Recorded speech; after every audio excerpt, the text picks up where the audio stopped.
Alright, I turned these just slightly smaller than 1 inch so that they slide nicely in a 1 inch hole. There's just a little bit of wiggle room there. I think that'll be perfect. Alright, after drilling the starter hole here, I guess I'll call it, I have my drill press centered on this hole and the width of my back jaw. I'm going to use my dowel jig here. So I put the pin in the hole, locked it down, just so it really doesn't matter where it is. It doesn't have to be square or anything. So that gives me that position there. I'm just going to double check it with this rod. That's good. And I've got this extra long rad point bit. I'm going to let it bottom out. Then I want to go about 1.5 inches, so I'm just going to get a piece of tape and mark this approximately to depth. Alright, that should be good enough for that. So I'll just drill this one first.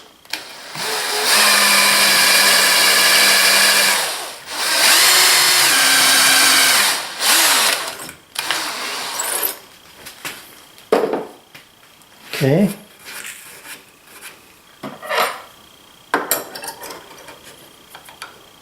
That's going to be good. Now the dowels. I'm just going to put the dowel in here and step it off. Alright, I just made some tick marks here, and I'm going to go every 1.5 inches. So that's where I want my first hole to be. I'm going to push it back in until it just touches the threads. First hole, and then every 1.5 inch increment I'll just keep pushing it in until I get to the end here. So I'm going to keep the tick marks. They're also going to be kind of my visual for getting it, keeping this top dead center all the way. Alright, let's see what happens here. Nice thing about this brad point is that tip bites right into that dowel.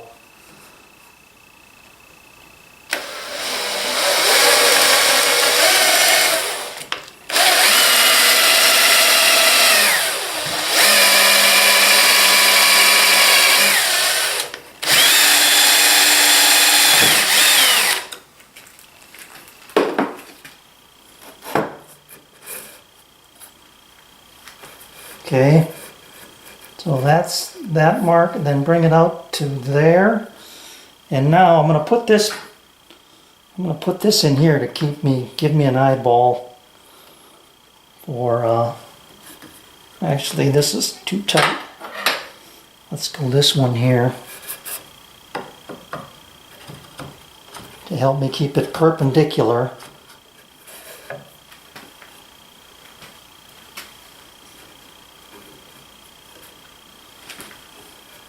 Match up my mark,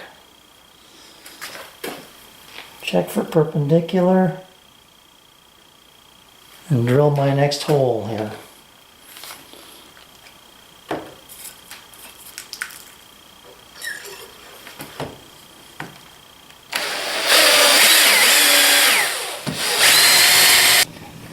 Alright, it works. Two things that I've figured out here. And find that hole. There it is. So the pin drops in, but these are not perfectly centered. If I rotate this 180 degrees, this will not work. So I do have to remember which way is up, and I think I'll do that by putting a mark back here, a permanent marker,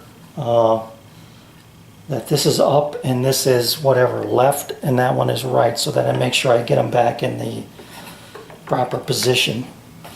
So the other thing that I had to do was that the pin was too tight for a 1/4 inch hole to go all the way through, especially this hardwood.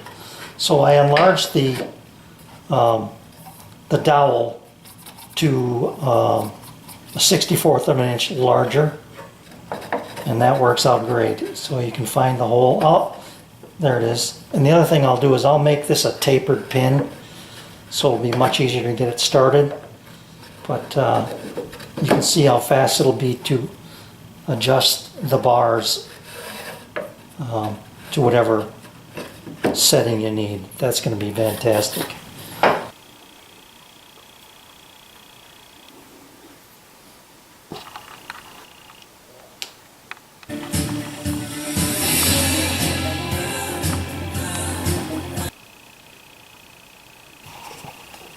Okay, I haven't notched it out yet, and I don't even know if I will, but for now I've just got it clamped to my extrusion on both ends like that. And then let's just see what we can do here. So, the other thing I wanted to show you was I just made these pins just out of some steel rod. Put a slight taper on the one end, and then this hole was in there previously from another tool that I made.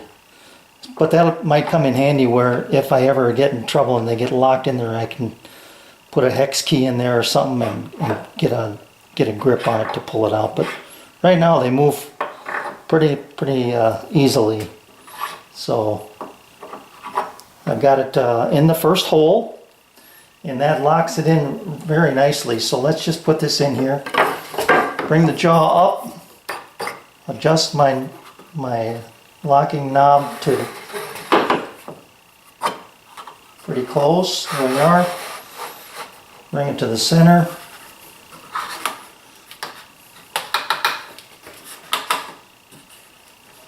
These are just, I gotta take probably a little bit more off that. I want these below the surface at any position. This one ended up being, I mean, there, now it's below, I guess.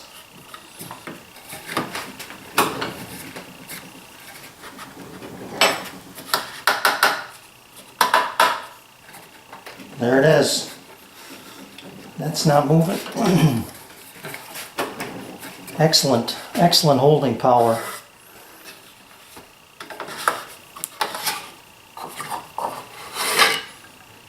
And then, and you can see here I can pull these back. Jaw moves freely.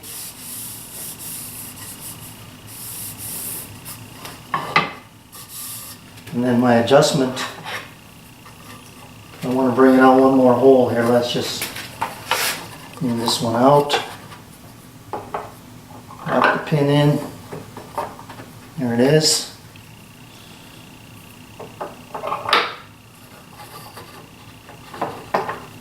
That taper helps find that hole.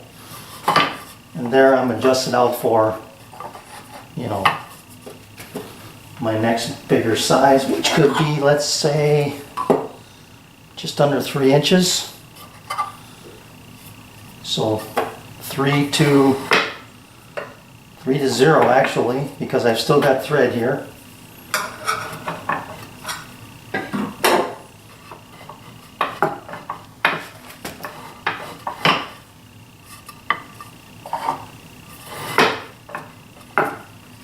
Bring it out just right. There we go.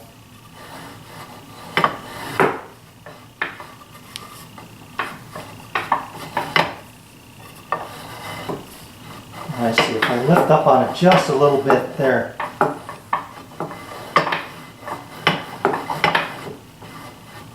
That works nice. Let me put this back in the original position. But you can see how these pins help with the quick adjustment. And I'll show you the comparison between this one and my old one here.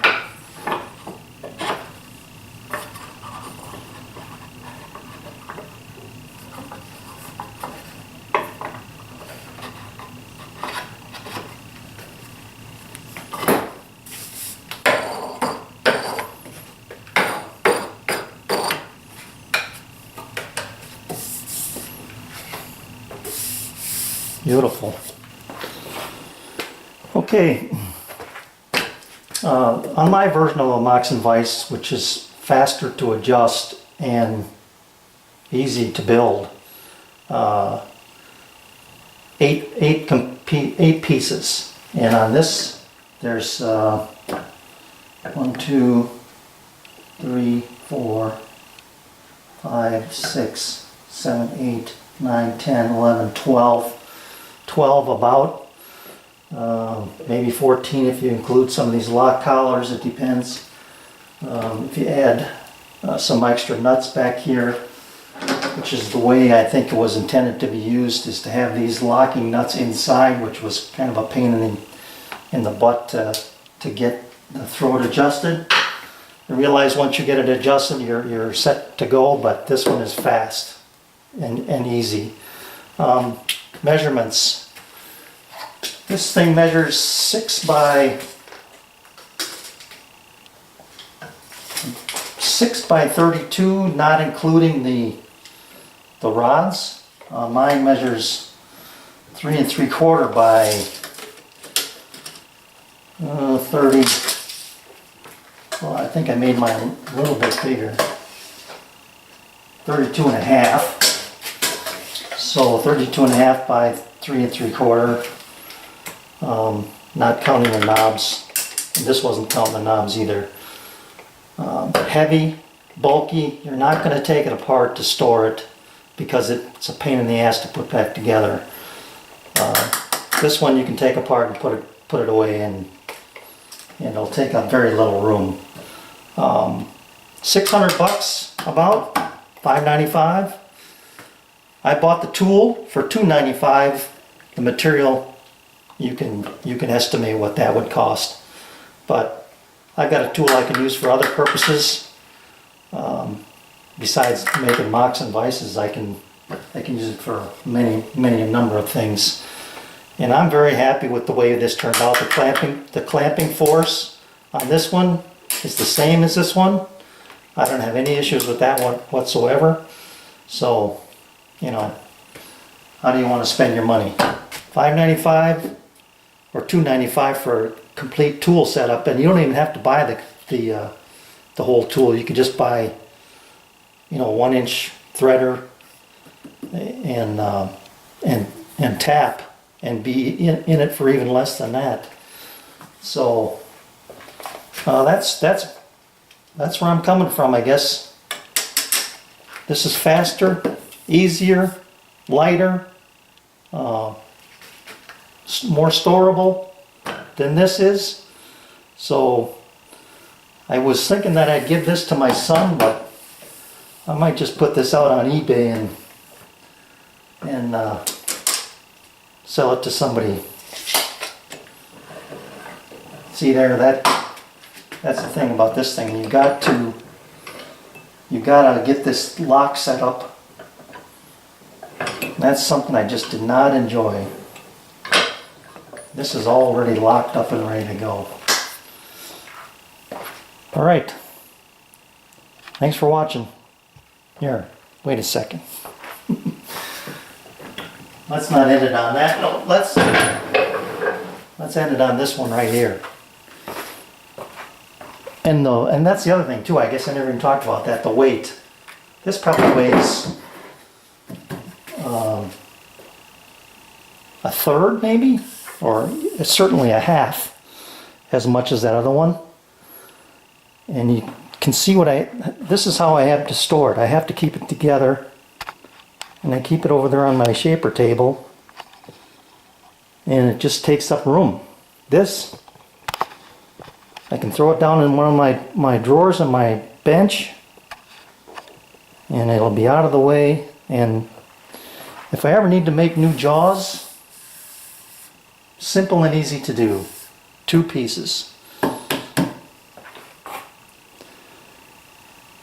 Oh, capacity.